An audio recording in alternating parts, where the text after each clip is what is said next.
आदरणीय साथियों एवं आदरणीय बहनों, प्रणाम।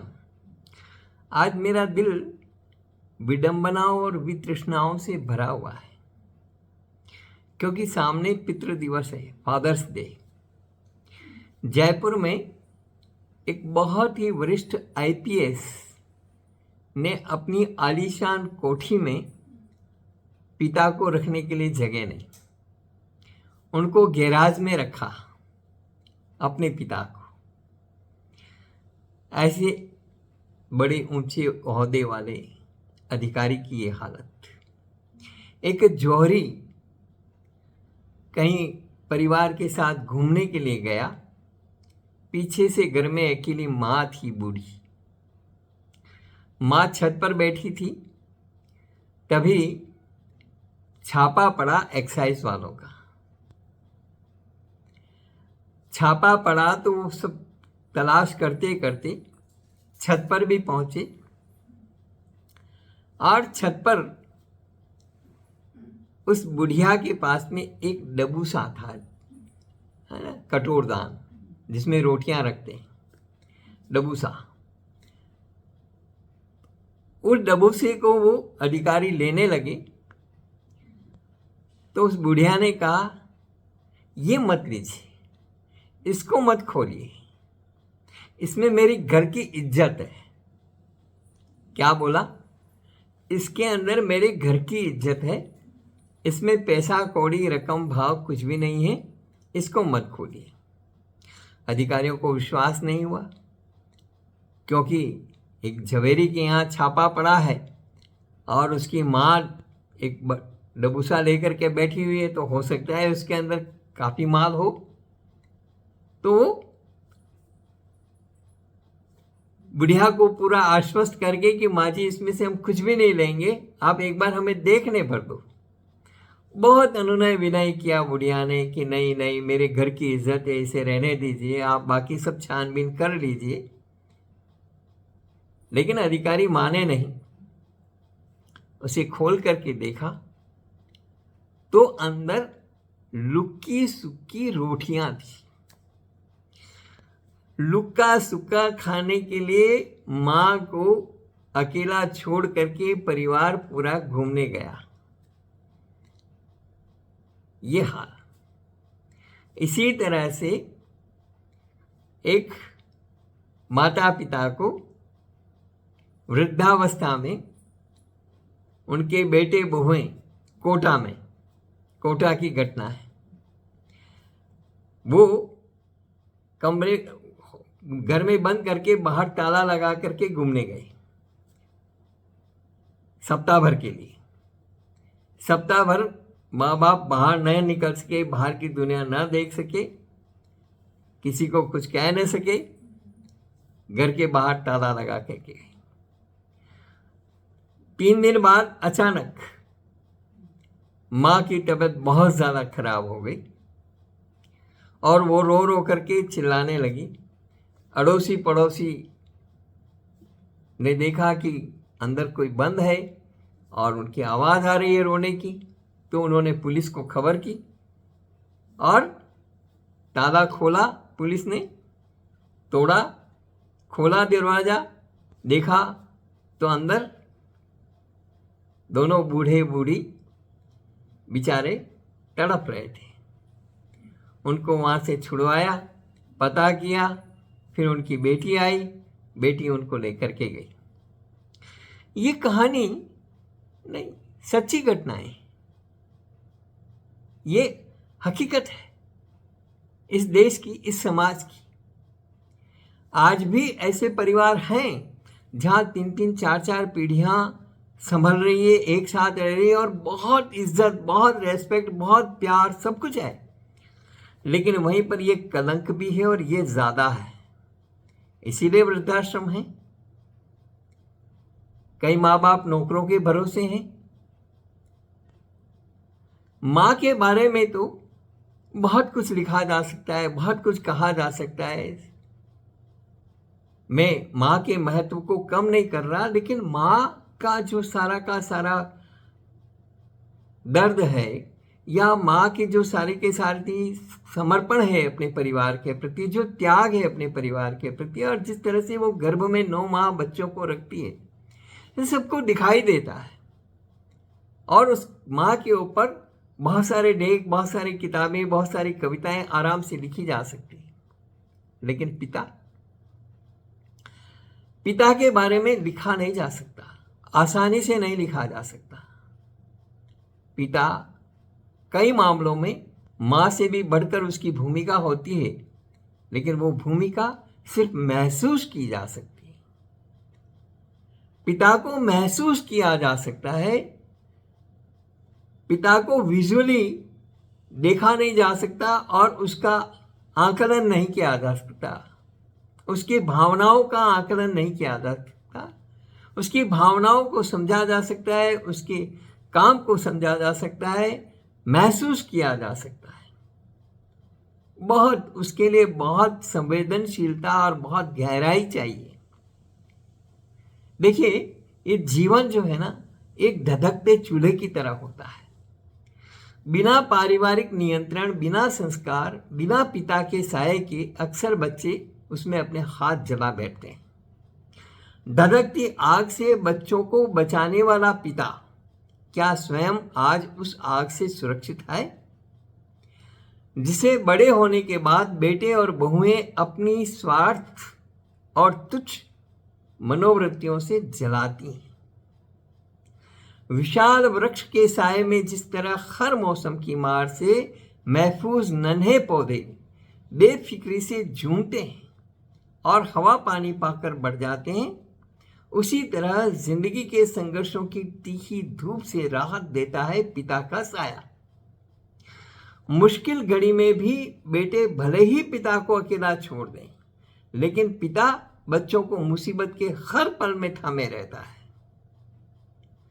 माँ अपने बच्चों का अस्तित्व बनाती है, लेकिन उसमें शक्ति और ऊर्जा का संचार एक पिता करता है। जीवन के प्रति जिंदा दिली, समाज के प्रति अपने असूल, कर्तव्यपरायणता, आत्मविश्वास, ईश्वर को स्व में ढूंढने की शक्ति और व्यवहार में सादगी की सीख मार्गदर्शक के रूप में माँ से भी अधिक करीब जीवन में कोई रहता है तो वह पिता या पितामह रहता है। दादा की भी वही भूमिका है। मुश्किलों में भी पिता का धैर्य, सहन शक्ति और आत्मविश्वास पुरुषार्थ की निरंतरता व निराशा की कड़वी यादों से निकल करके आशाओं को साकार करने का रास्ता दिखाते हैं। उन्हें याद करने के लिए, उन्हें प्रणाम करने के लिए, उनके चेहरे पर सुकून भरी मुस्कुराहट लाने के लिए इस दौड़ती भागती लड़ती झगड़ती दुनिया के नियामकों के पास देने के लिए कुछ नहीं है। यह कितनी बड़ी विडंबना है उन पिता के लिए जो आपको मुश्किलों में थामते हैं। धैर्य, सहन शक्ति और आत्मविश्वास पुरुषार्थ की निरंतरता और निराशा की कड़वी यादों से निकालते हैं और आशाओं का रास्ता दिखाते हैं, आशाओं का संचार करते हैं। उन पिता के लिए यह कितनी बड़ी विडंबना है कि उनके लिए कोई वक्त नहीं, उनके लिए सोचने समझने का वक्त नहीं।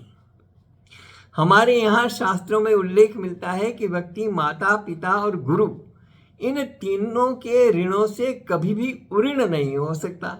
लेकिन ये तीनों ही आज वर्तमान समय में किस दौर से गुजर रहे हैं, इन तीनों की आज कैसी मनोदशा है, अपना स्वार्थ पूरा होने के बाद किस प्रकार इन्हें हाशिए पर छोड़ दिया जाता है।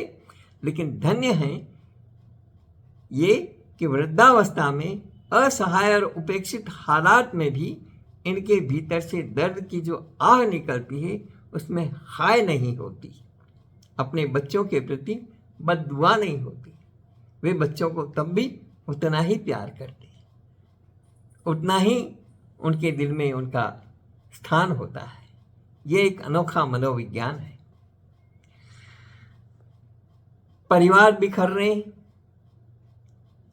सिमट रहे हैं,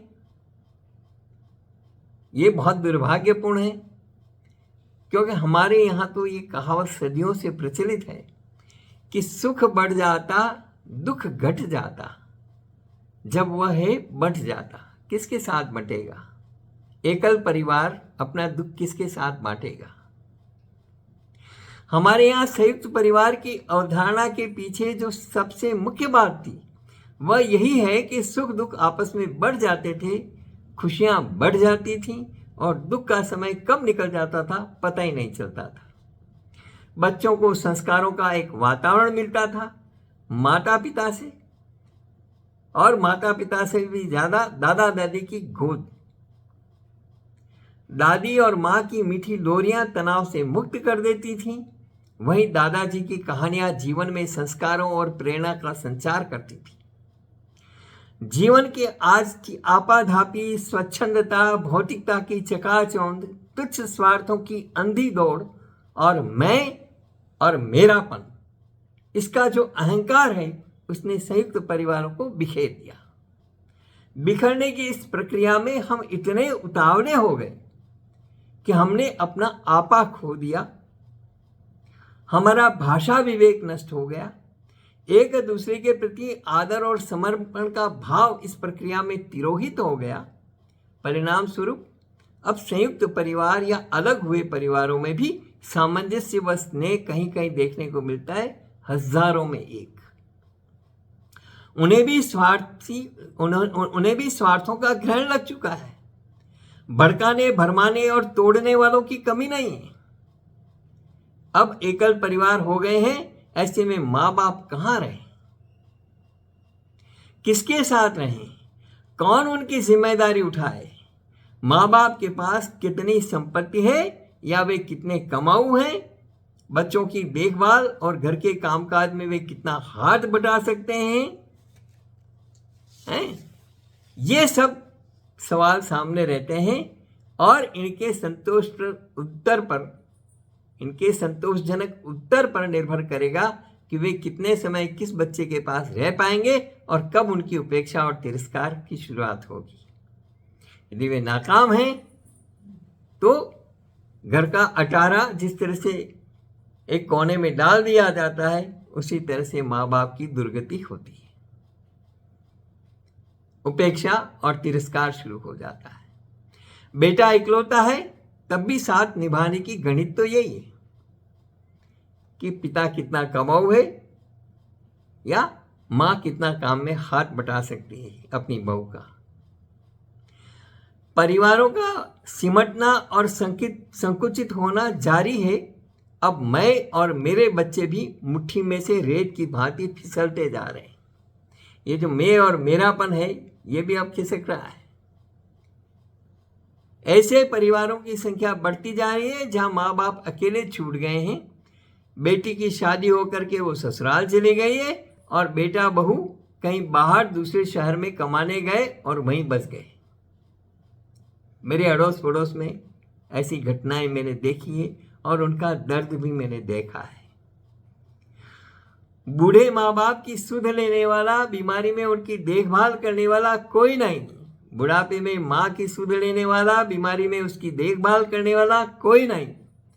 उनका समय नहीं कटता। निराशा, दुख, घुटन और अवसाद का सैलाब उमड़ रहा है समाज में। कई लोग वृद्धाश्रमों की राह देख रहे हैं। अब एकल परिवारों में संस्कारों का संप्रेषण भी ठप हो गया है। कौन करे? दादा दादी साथ नहीं, माँ बाप नौकरी और पैसा कमाने में व्यस्त हैं।